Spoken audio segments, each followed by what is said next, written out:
살다 보면은요, 시간이 멈춰버린 것 같은 때가 있습니다. 저는 지금처럼 봄 기운이 완연할 때 군에 입대했습니다. 하지만 그곳 최전방은 그때도 눈이 내렸고요. 그때까지 내복을 입고 지내야 했습니다. 사실 날이 추웠다기보다는 마음이 추웠던 거죠. 난생 처음 겪는 군대란 곳, 매 시간 저를 긴장하게 했고 얼어붙게 했기 때문입니다. 전혀 다른 시간 속에 사는 것 같았고 아예 시간이 멈춰버린 것 같았습니다. 그런데 이때 조교들이 단골처럼 했던 말이 있습니다. 국방부 시계는 거꾸로 매달아도 간다. 무슨 말이에요? 우리의 상황과 형편이 어떠하든지 시간은 변함없이 흐르고 있다는 거죠. 오늘 밤이 지나면 내일 아침에 어김없이 해가 뜨듯이 말입니다.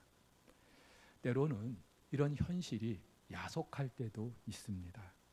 지금 나는 이렇게 힘든데, 이렇게 슬픈데, 너무나 마음이 아픈데, 사람들은요 아무 일 없다는 듯이 그렇게 바쁘게 살아가는 모습을 볼 때에 참 서글퍼질 때도 있습니다. 근데 여기서 이것만 봐도 알 수 있는 게 있어요. 세상은요 절대로 나를 중심으로 움직이지 않습니다. 그렇다고 해서 힘 있는 권력자들이나 돈 많은 재벌가들을 중심으로 움직이는 것도 아닙니다. 모든 시간과 역사는 우주 만물의 주인이신 하나님의 뜻 가운데 지금 이 시간에도 흐르고 있는 줄로 믿습니다. 더 정확히 말씀드리면 내 상황이, 내 형편이 어떠하든지 하나님의 역사는, 그 시간은 계속되고 있다는 거예요. 그렇다고 해서 무의미하게 기계적으로 반복적으로 흐르고 있는 것도 아닙니다. 분명한 목적을 향하여 지금도 어김없이 시간은, 하나님의 역사는 진행되고 있어요. 과거에도 그랬고 지금도 그렇고 앞으로도 그럴 것입니다. 예수님의 부활이 바로 그렇습니다. 복음서에 기록된 예수님 일생의 최고 하이라이트, 누가 뭐래도 예수님의 부활 사건이죠. 사망 권세를 이기시고 다시 사신 예수 그리스도의 부활은 그분뿐만이 아니라 그를 믿는 모두에게 너무나도 영광스러운 사건이에요. 마가 역시 오늘 이 순간을 위하여서 자신의 복음서를 기록해 왔습니다. 자, 그런데 정작 오늘 저와 여러분들이 읽었던 예수님 부활의 기록은요, 너무 실망스럽고 초라하기까지 합니다. 일단은 등장인물들이 그래요. 마가를 비롯한 모든 복음서 기자들, 부활하신 예수님의 무덤을 처음 찾았던 이들 여인들이었다고 기록하고 있습니다.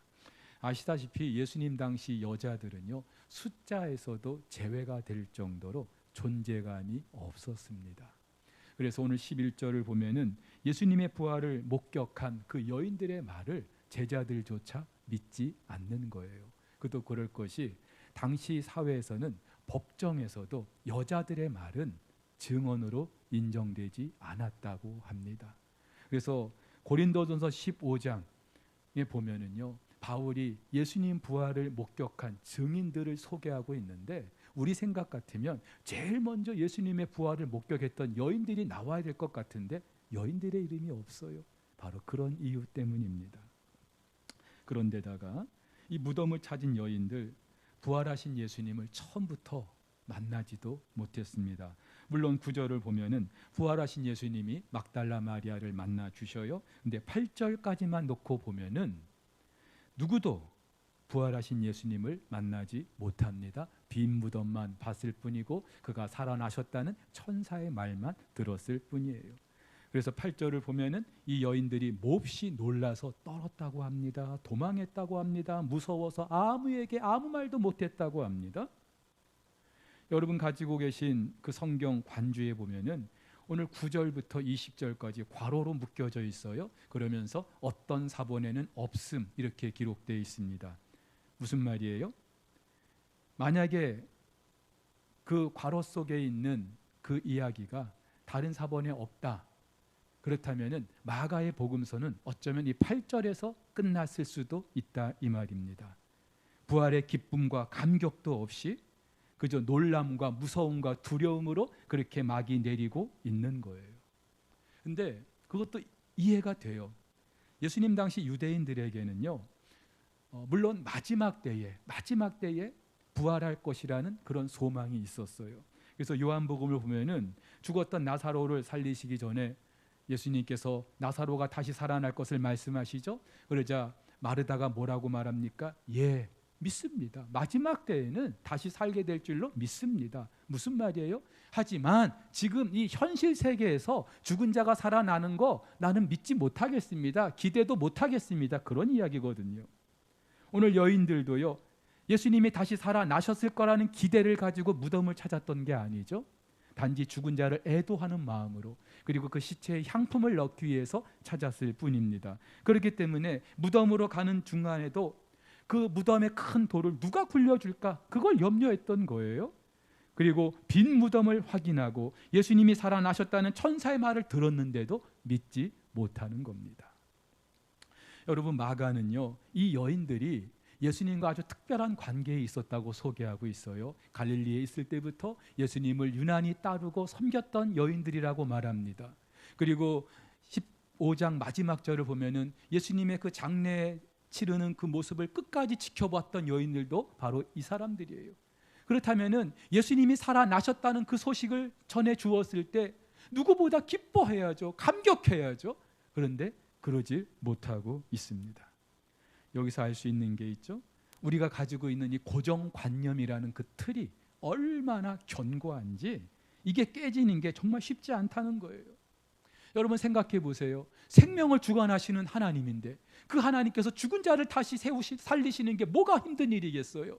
근데 우리는요, 여전히 이 현실 세계의 그런 질서와 가치관과 그 법에 얽매여 있는 거예요. 그 틀을 벗어나질 못하는 거예요. 자, 그러면서 우리가 또 하나 알 수 있는 게 있습니다. 하나님의 일은요, 하나님의 역사는요, 지금 우리의 형편과 상황과 상관없이 진행되고 있다는 거예요. 심지어 우리가 그걸 믿지 못해도 하나님은 여전히 당신의 일을 하고 계시다는 사실입니다. 예수님 당시 그를 따랐던 제자들, 그 여인들의 믿음과 상관없이 예수님이 부활하신 거예요. 왜냐하면은 예수님의 부활은요, 이미 하나님의 그 계획 가운데, 하나님의 뜻 가운데 있었던 일이기 때문에 구약에서도 예언이 됐고 예수님께서도 내가 죽지만 사흘 만에 다시 살아날 거라고 분명히 말씀하셨기 때문에 누가 뭐래도 그렇게 될 것이기 때문이죠.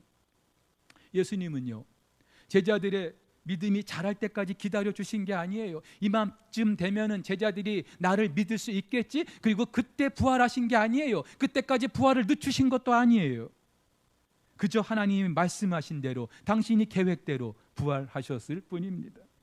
그래서 마가는요, 안식 후 첫날 사흘째 되는 날 예수님이 부활하셨다는 사실을 2절과 9절에서 계속해서 강조하고 있어요.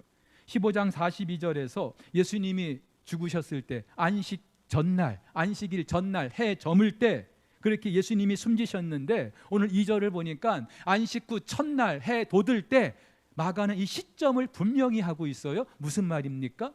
예수님 말씀대로 예수님께서 사흘 만에 정확하게 부활하셨다는 사실을 알려주는 거죠. 근데 이것뿐만이 아니에요. 오늘 그 천사가 여인에게 뭐라고 말합니까? 너희보다 예수께서 먼저 갈릴리로 가실 것이다. 제자들에게 알려줘라. 근데 이 말씀도 이미 14장 28절에서 예수님이 하셨어요. 너희들이 다 나를 버리겠지만 그러나 나는 죽음 가운데 다시 살아날 것이고 너희보다 먼저 갈릴리로 갈 것이다. 이미 예수님 말씀하신 거예요. 성경대로 예수께서 부활하셨다는 사실을 말해주고 있는 것이죠.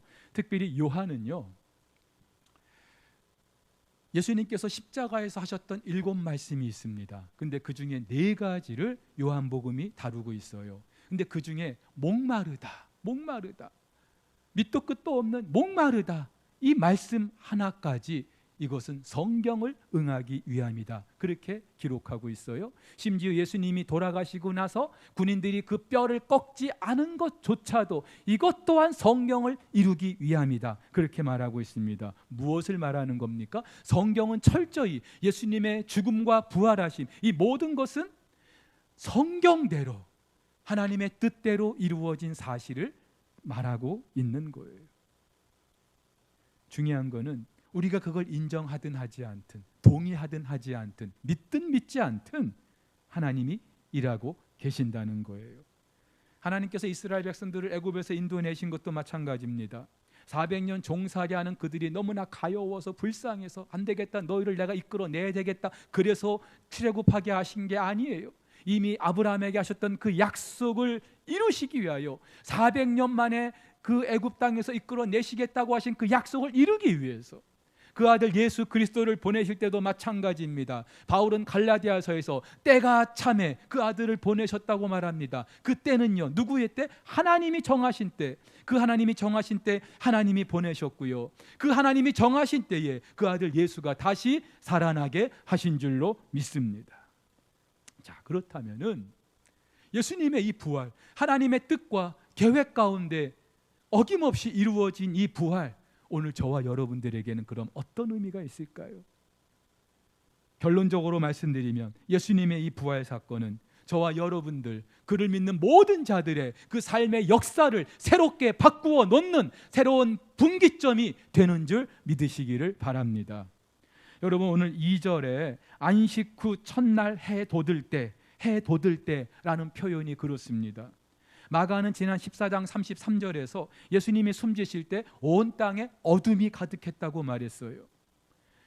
아들을 그렇게 죽게 내버려 두는 하나님의 슬픔을 표현한 것이기도 하지만, 죄로 말미암아 하나님의 그 심판을 받을 수밖에 없는 인간들의 그 운명을 그렇게 말하고 있는 것이죠. 그런데 보세요, 온 땅에 어둠이 임했는데 사흘 후에 해가 돋습니다. 무엇을 말하는 거예요? 사탄의 권세 아래 놓여있던 우리 인생들이, 칠흑 같은 어둠밖에 없던 우리 인생들이 예수 그리스도의 부활과 함께 구원의 새로운 여명이 시작되고 있다는 사실을 말해주고 있는 거예요. 여러분, 부활 사건이 바로 그런 거예요. 그래서 오늘 천사는요, 이 여인들에게 놀라지 말라, 놀라지 말라 강조하고 있는 거죠. 여러분, 여러분이 그 자리에 있었으면 놀라지 않을까요? 이 놀란다는 것은 부활하신 예수님을 보고서 그들이 기뻐서 놀라는 게 아니라 무서워서, 예수님이 계셔야 될 무덤이 열려있고 예수님은 보이지 않고 웬 흰 옷 입은 청년이 있고 너무나 두려운 거예요. 심지어 마태복음을 보면은 예수님의 무덤을 지키던 로마의 군인들도 두려움과 놀람으로 사색이 돼 있을 정도였어요. 이 여인들은 오죽할까요? 그런데 오늘 흰 옷 입은 이 청년 천사는요, 이 여인들에게 놀라지 말라. 왜냐하면은 예수님의 부활 사건이 그 무덤을 지키는 로마의 군인들에게는 두려움과 정말로 그들을 너무나도 무섭게 만드는 그런 소식일 수 있겠지만, 그를 따르는 자들에게는, 그를 믿는 자들에게는 큰 기쁨과 소망이 되는 메시지가 된다는 것을 말해주기 위함인 거예요. 특별히 여러분, 이 마가복음의 독자들은 로마에 있는 그리스도인이라고 말씀드렸어요. 당시 로마의 그리스도인들이 얼마나 많은 핍박을 받았어요. 얼마나 어려운 시간들을 보내고 있었어요. 마치 그들도 시간이 멈춰져 있는 것 같은 그런 때를 보냈을 거예요. 그런데 그들에게 이 예수님 부활의 소식을 전하는 이유가 뭘까요? 너희들 지금 그렇게 힘들고 고통스러운 가운데 있지만 예수님이 부활하셨다, 사망 권세를 이기시고 부활하셨다, 너희에게 소망이 있다는 사실을 알려주기 위함 아니겠습니까? 여러분, 그렇다면 오늘 저와 여러분들도 마찬가지예요. 우리 가운데는요, 너무나도 현재의 이 고난이 힘들어서 고달파서 언제 이 고난이 끝날지 알 수 없어서 너무나 괴로운 시간들을 보내고 있는 분들 계실 텐데, 그분들에게 오늘 동일하게 이 말씀, 고난은 고난으로 끝나는 것이 아니라 하나님께서 새로운 소망을 우리에게 허락해 주신다는 이 사실을 우리가 확신하게 하기 위함인 줄로 믿습니다. 여러분, 그렇다면은 오늘 저와 여러분들, 이 부활을 경험한 저와 여러분들, 우리가 어떻게 살아야 되겠습니까? 오늘 저는 두 가지를 여러분들과 좀 나눠보고 싶은데요. 첫 번째는요, 현재 지금 내 상황이 형편이 어떠하든지 하나님 말씀을 있는 그대로 믿으시기를 축복합니다. 여러분, 저와 여러분들이 만약에 2000년 전 오늘 마가복음의 이 등장인물이라고 한번 생각해 보시죠. 안식 후 첫날 저와 여러분들이 예수님의 무덤을 찾았어요. 그런데 돌이 굴려져 있어요. 예수님은 무덤에 계시지 않아요. 웬 흰옷 입은 청년이 놀라지 말라 우리에게 그렇게 말하고 있습니다. 저와 여러분들이 그 사실을 보고서 아, 예수님 부활하셨구나 손뼉치며 그렇게 기뻐할 수 있는 사람이 누가 있을까요? 아무도 없을 거예요. 오늘 이 여인들이나 저나 여러분들이나 상황은 똑같아요. 2000년이라는 시간이 지났어도 똑같아요. 자, 그런데 보세요. 이 여인들도 처음에는 예수님을 믿지 못했어요. 부활하신 예수님을 그들이 받아들이지 못했어요. 그런데 예수님의 부활을 목격한 그들, 경험한 그들은요, 이후에 다르게 살았어요. 부활을 보고도 믿지 못했던 이 여인들이 나중에 예수님의 부활을 목격하고 나서, 부활을 믿지 못했던 제자들이 그것을 믿고 나서 다르게 살았어요. 그렇다면은 오늘 저와 여러분들 여전히 예수님의 부활의 그 모습을 우리 두 눈으로 목격하지 못했어도 그 말씀이 들려지고 있는 지금 이 말씀을 믿는다면 저와 여러분들도 여전히 다르게 살 수 있는 줄 믿으시기를 바랍니다. 여러분, 왜 예수님께서는 이 여인들에게 처음에 부활하신 그 모습을 보여주지 않았을까요? 이 여인들이 무덤을 찾았을 때에 예수님께서 짜잔 하고 나타나서 내가 부활했다 그렇게 나타나 주셨으면 얼마나 좋았을까요? 근데 여러분, 그래도 믿지 못했을 거예요.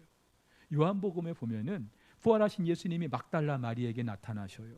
그런데 마리아는요, 그 예수님이 아니라 그 동산을 지키는 동산지기인 줄 알았다 그랬어요. 그렇죠?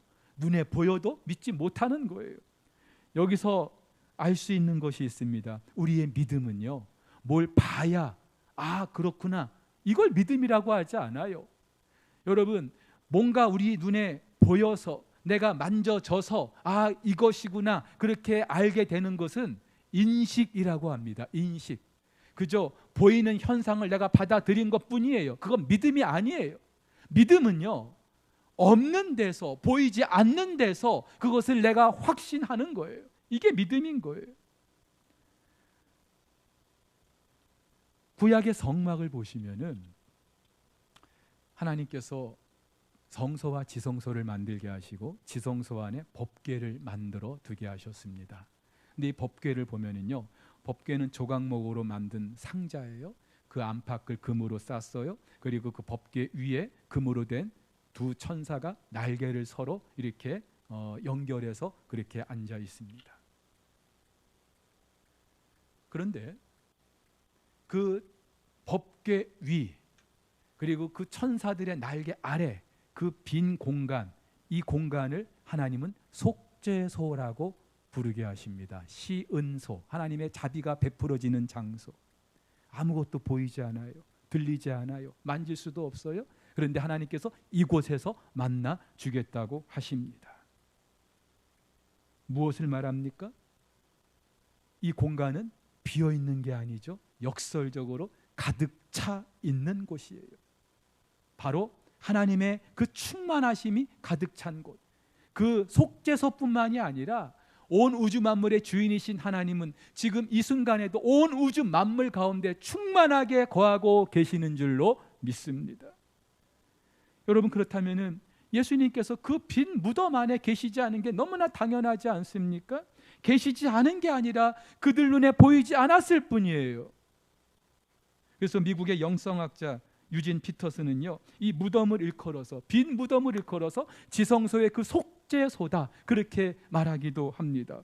법궤 위 두 천사가 날개를 연하여 있는 것처럼 그 무덤을 지키는 두 천사가 있었고 무덤은 비어 있는 것처럼, 그리고 그 빈 무덤에서 예수께서 그 사람들을 만나 주신 것처럼.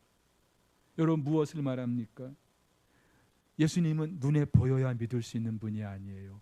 오히려 보이는 게 이상합니다. 온 우주 만물의 주인이신 그 하나님께서 우리 두 눈에 보인다는 것 자체가 말이 되지 않는 거예요. 그래서 하나님은 항상 우리에게 말씀으로 찾아오시는 거예요. 그리고 부활하신 예수님께서 저와 여러분들의 삶을 지금도 주도하고 계시는 줄 믿습니다. 내가 믿어야 하나님이 일하시는 게 아니에요. 내 믿음과 상관없이 하나님이 일하고 계시는 줄 믿습니다. 근데 중요한 거는요, 내가 믿을 때 비로소 예수님의 부활이 내 것이 되는 겁니다. 예수님께서 지난 2000년 전 부활하셨다는 것 모르는 사람들 많이 있어요. 아니, 그걸 인정하지 않는 사람들도 많이 있어요.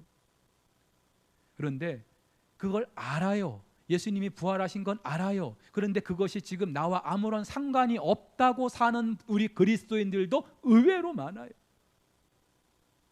그런데 여러분, 그 예수님의 부활이 나와 아무런 상관이 없다고 생각하면은요, 그 부활은 전혀 내 부활이 될 수 없는 거예요. 내 인생을 바꿔놓을 수가 없는 거예요. 여러분, 그래서 기도하실 때 하나님 좀 뭔가 보여주세요. 내가 믿을 수 있게 보여주세요. 내 손에 뭔가를 좀 만질 수 있게 해주세요. 그렇게 기도하지 마세요. 하나님은 그렇게 역사하시는 분이 아니에요.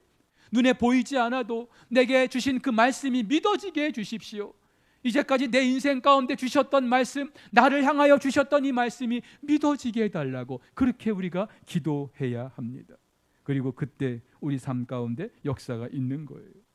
여러분, 애굽의 노예로 팔렸던 요셉, 그가 그 힘든 시간을 견딜 수 있었던 것, 하나님이 그에게 주셨던 꿈 때문 맞죠? 근데 꿈만 있었던 게 아니에요. 하나님이 그에게 말씀도 주셨어요. 그래서 시편 기자가 이렇게 고백합니다. 그가 한 사람을 앞서 보내셨으며 요셉이 종으로 팔렸도다. 그의 발은 착고를 차고 그의 몸은 쇠사슬에 매였으니 곧 여호와의 말씀이 응할 때까지라. 그의 말씀이 그를 단련하였도다. 그의 말씀이 그를 단련하였도다. 다시 말해서 하나님의 말씀이 애굽에서 종살이하는 그 노예살이하는 요셉을 견디게 하고 이기게 하고 마침내 승리하게 했다는 거예요. 오늘 저와 여러분들도 마찬가지예요. 지금도 하나님은 여전히 기록된 말씀으로 우리를 찾아오십니다. 아브라함에게 주셨던 말씀이 있죠. 내가 너로 큰 민족을 이루고 내게 복을 주어 내 이름을 창대하게 하리니 너는 복이 될지라. 가나안 정복을 앞두고 여호수아에게 하신 말씀도 있어요. 강하고 담대하라. 너는 내가 그들의 조상에게 맹세하여 그들에게 주리라 한 땅을 이 백성에게 차지하게 할 것이다. 역사의 암흑기 때 선지자 이사야에게 주신 말씀도 있어요. 두려워하지 말라. 내가 너와 함께함이니라. 놀라지 말라. 나는 네 하나님이 됨이니라. 내가 너를 굳세게 하리라. 참으로 너를 도와주리라. 참으로 나의 의로운 오른손으로 너를 붙들어 줄 것이다. 그런데 여러분, 이 말씀들은요, 지난 과거의 아브라함에게만, 여호수아에게만, 이사야에게만 주신 말씀이 아니에요. 이 말씀은요, 시대를 초월해서 이 말씀을 아멘으로 받아들이는 그 사람들을 위하여 하나님이 주신 말씀인 줄 믿으시기를 바랍니다. 여러분, 그렇다면 어떻게 해야 될까요? 말씀을 들어야죠. 읽어야죠. 하나님이 나에게 어떤 말씀을 주셨는지 찾아야죠. 바쁘게 일주일을 살면서도 그저 주일날 와서 듣는 말씀이 전부인 사람하고 매일매일 말씀을 묵상하고 읽고 이제 양육도 시작하는데 말씀을 배우려고 하는 사람들하고는요, 차원이 다른 거예요. 내게 주신 말씀을 내가 내 것으로 받아들이는 바로 그때 하나님의 역사가 내 삶 가운데 있게 되는 줄 믿으시기를 바랍니다. 또 하나 우리가 생각해야 될 것이 있습니다. 나를 향한 하나님의 그 일하심, 그것을 추적하고 관찰하는 겁니다. 제가 최근에 한 교수님과 개인적인 멘토링 시간을 가지고 있어요. 이 멘토링이라고 하는 것, 상대에게 뭔가 새로운 지식이나 학문을 가르쳐 주는 게 아니라 그 멘토링 받는 당사자가 자기 스스로 자기 문제를 점검하고 또 그 문제를 풀어가는 방법을 찾게 하는 바로 그 과정이 멘토링이죠. 그래서 이 교수님께서도 저에게 하시는 말씀이 있어요. 목사님, 이제 와서 뭐 새로운 걸 배우려고 하지 마세요. 대신에 목사님 자신을 배우세요. 그렇게 말하는 거예요. 다시 말해서 지난 저의 그 인생, 어릴 때부터 지금까지 그 모든 과정 하나하나 그냥 허투루 여기지 말고 그 과정 속에서 하나님이 나를 어떻게 빚어오셨는지 그거를 찾아보라는 거예요. 이 말은 내가 얼마나 존귀한 사람인지, 하나님께서 나라는 사람을 여기까지 어떻게 빚어오셨는지 그 과정을 생각해 보라는 거예요. 근데 여러분, 우리 대부분 그렇지 못하죠. 저도 사실 자존감이 높다고 말할 수 없어요. 이유가 있어요. 저의 성격이나 외모나 또 자란 환경이나 또 가정적으로 어려웠던 그 시간들이나 아니면은 뭐 학벌, 여러분들 같으면 학벌도 또 뭐 직업이, 여러분들이 자존감을 갖지 못하게 하는 그런 이유들은 너무나 많아요. 그래서 우리 그리스도인들 가운데도 그 자존감이 땅에 떨어져 있는 분들이 너무나 많아요. 근데 여러분 명심하세요. 그런 것들이 내 자존감을 지금 떨어뜨리고 있는 게 아니고요. 사실 우리 인생이 자존감이 추락하게 된 결정적인 계기, 하나님의 형상대로 지음받은 우리가 죄를 범하면서 아담과 하와가 타락하면서부터 우리의 자존감은 완전히 곤두박질하게 된 거예요. 그래서 성경도 우리 인생을 가리켜 뭐라고 말합니까?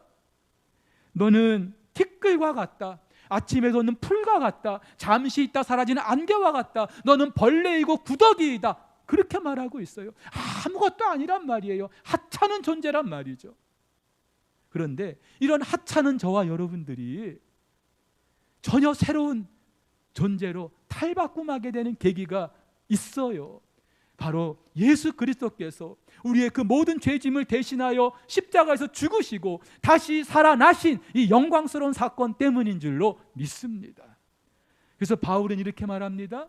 그런즉 누구든지 그리스도 예수 안에 있는 사람은 새로운 피조물이라고요. 이전 것은 지났으니 보라 새 것이 되었다고요.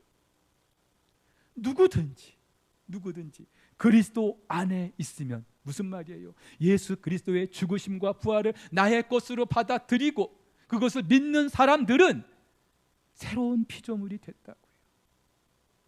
지난주 주일에 우리 세례식을 거행했어요. 근데 이 세례식에 우리 한 어르신이 세례를 받았습니다. 평생 공직에 계시다가 70이 넘어서 예수를 믿게 된 분이에요.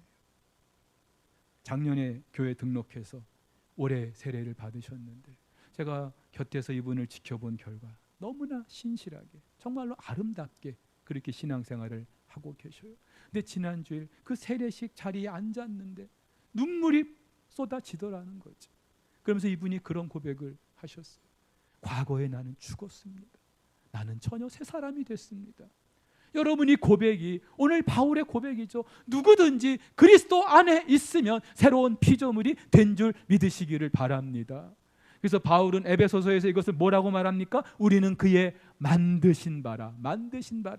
헬라어로 포이에마라고 하는데요, 걸작품이라는 말이에요.